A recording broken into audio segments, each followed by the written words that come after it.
মুরগির বিরিয়ানি। এটা হচ্ছে দেশি মুরগির বিরিয়ানি করবো, একদম মানে একদম দেশি যেটাকে বলা হয় সেটা। এর জন্য কি কি নিয়েছি, সব রকম সস, কেওড়ার জল, টক দই, তারপরে এখানে নিয়েছি গুঁড়া দুধ, চিনি, সব কিছু মশলা দিব। আর আজকে না আমি কোনো মানে মশলা দিব না, কি জানি বলে বিরিয়ানির মশলা দিব না, ন্যাচারালভাবে করব। এখানে দিব হচ্ছে ধনিয়ার গুঁড়া, এটা দিয়ে শুরু করব। আমি মিষ্টি দই দিয়ে বিরিয়ানি রান্না করব। মিষ্টি দই দিয়ে বিরিয়ানি রান্না কিন্তু অনেক মজা। কাঁচামরিচের এই সসটা না, এই যে বিরিয়ানির মধ্যে দিলে অনেক ভাল লাগে, ফ্লেভারটা অনেক সুন্দর আসে।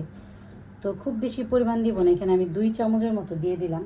তো এখন দিব টমেটো সস।